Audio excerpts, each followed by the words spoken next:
Hey everyone, welcome back to the channel. My name is Pooja and thank you so much for being here. If you're new here, don't forget to subscribe, and if you're returning, thanks so much for coming back. So thankful that all of you guys have supported this new journey of mine in 2020 and hope to continue to make all these amazing videos, maybe not amazing, but hope to continue to be making videos in 2021 to share more about my reading journey and things I'm excited about reading. So without further ado, let's get right into the video. Now, for those of you who've watched part one of this video, you know that I'm going to be expounding a little bit more on my 2021 reading goals. If you haven't seen part one of the video yet, you can go check it out. I'll leave a link somewhere up here where I talk a little bit more about how and why I am jumping back into reading more classics in 2021. And this part of the video is going to be more focused on why I'm interested in reading memoirs by artists and how I'm going to be kind of going about that goal and exactly which ones I am really looking forward to reading. Now, I don't want to treat this as like a TBR because I may not actually read these specific books and I may pick up other ones that I learn about along the way, but these are just books that I've heard about that I'm excited to read and get to know a little bit more about these people. So let's start off with why I want to read more memoirs by artists. I know that 2020 has been a really, really difficult year for a lot of people. A lot of terrible things have happened. People have lost loved ones, people have lost their jobs, really just tough things all around. So in that sense, I feel really grateful that I haven't actually had to deal with that many hard things.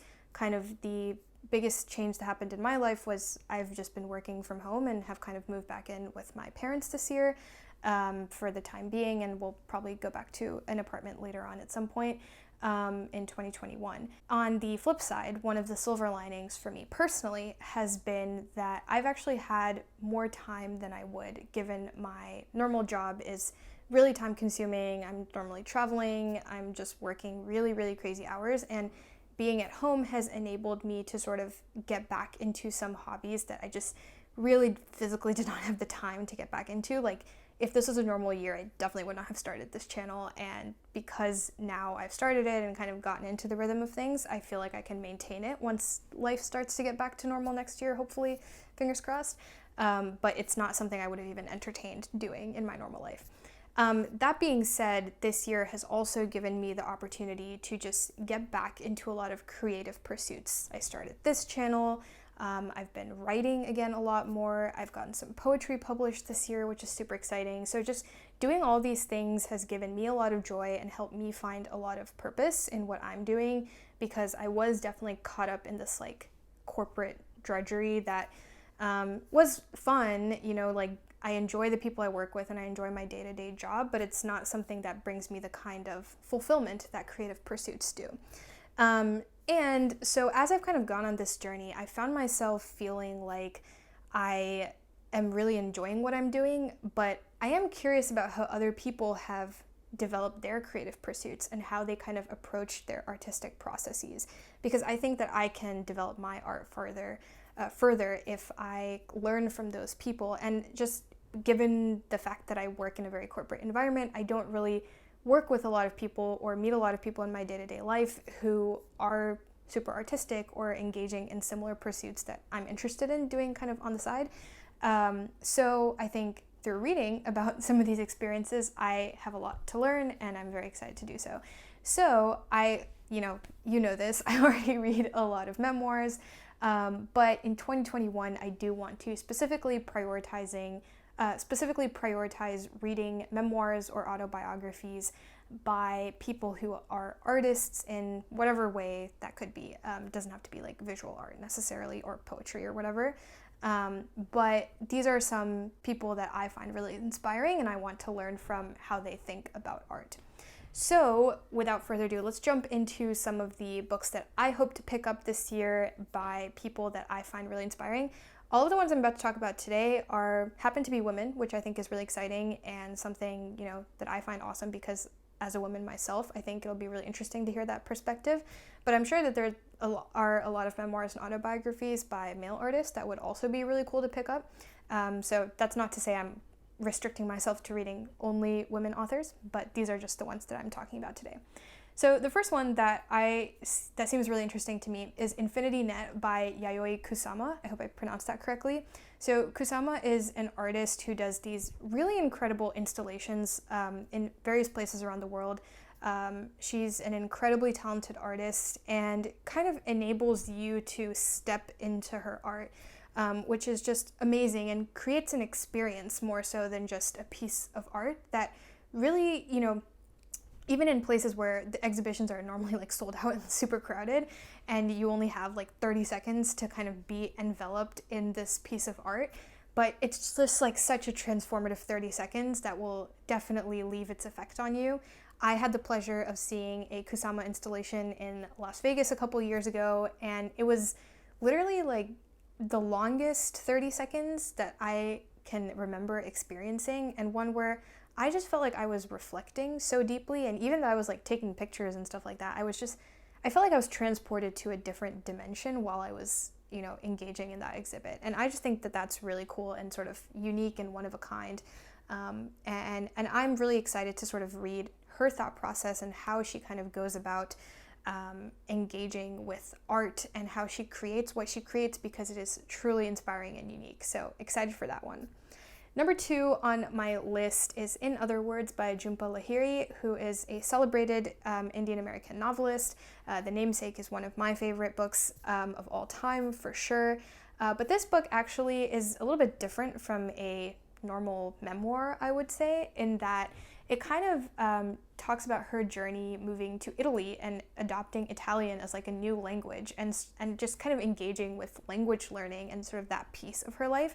So I think it'll be really interesting to hear her self-reflection and her reflections on that time period, but it's also kind of targeted and not just like, here's my life and here's how I do things in the world and how I think about the world, but just like kind of her reflecting on this very specific time period about something that I think is really cool. And I love trying to learn new languages. I currently speak 4 languages and am trying to pick up a bit of German as well this year. So I think that that'll be a really interesting angle, and I just love her writing. So I think that that'll be a fantastic book in and of itself.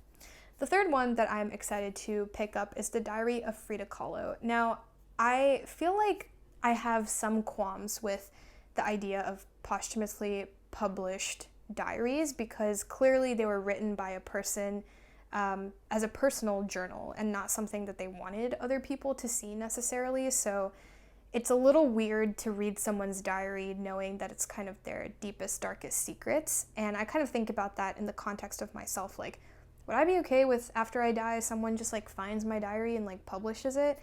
I don't know what the answer to that question is. However, I do think that now that this has been published, it is such a fantastic opportunity for us to learn about how these great people thought about their art. And Frida Kahlo is just such a unique, again, artist who really bent what it meant to create art and just inspired an entire generation, an entire artistic movement.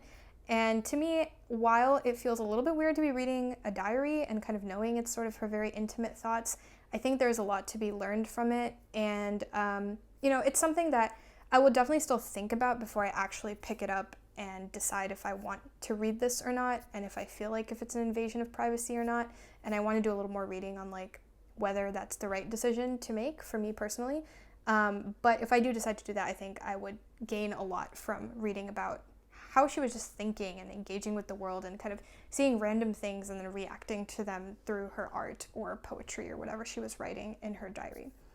And then the final one that I'm actually like pretty excited for is Priyanka Chopra's new book that's coming out in February, which is called Unfinished. It's a memoir about her journey.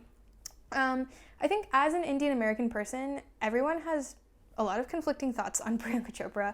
I think, she's obviously someone who has successfully navigated from being a star in Bollywood to also being a star in her own right in Hollywood, and has kind of made that journey on her own and really established herself in a completely new industry and done it all on her own, which is amazing.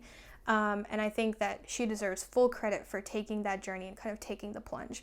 However, I think the thing that a lot of Indian Americans and Indians find a little bit questionable about that whole process is it kind of feels like she gave up parts of her identity to assimilate or fit in with this new industry. So I am kind of looking forward to hearing her reflections on that, because I'm sure she knows that people, say things about her and talk about her in a way where they judge her for like picking up a more American accent or acting like, a certain way that seems more American than Indian, or not talking as much about her Indian heritage. And I think it'll be interesting to kind of read her personal reflections on those comments and kind of see what she has to say. She also is a definitely controversial figure when it comes to some of the political statements that she's made. So, that's definitely something to keep in mind. But I'm just mainly looking forward to seeing what her thoughts are on what people have thought about her transition from being a star from one part of the world to being a star in another part of the world, and how she's made that journey. So I'm actually really looking forward to that too. And I think hopefully, she seems like someone who would write in a way that's very accessible. So I hope it's like a quick read and something that's just, exciting to think about. And I am very much looking forward to that though. So those are some of the books that I am hoping to pick up as part of my journey to read more memoirs by artists and, people who are creative in many different ways. I definitely would love to add more books to that list. So if you have any suggestions, please feel free to leave them in a comment down below, and I would love to explore more ideas on books that I could read to meet this goal. But yeah, that's all for today's video. I hope that maybe this sparked some ideas for you, and if not, maybe helped you kind of think about how you want to frame your 2021 reading goals and kind of set them up in a way that feels more specific and achievable and lays out a roadmap for you. That's all I've got for you today. Don't forget to subscribe, like this video, leave a comment, the drill in every video. And I think this video will probably be posted right around New Year's, so I hope everyone has a wonderful New Year, and I hope for those of whom it has been a very difficult year, that 2021 brings happier and more joyful times, and we can all collectively start to heal as a planet and do better moving forward. So I'm very much looking forward to the new year. I hope you are too. And yeah, that's all for today, but Happy New Year, everyone, and I will see you guys in the next video. Bye-bye.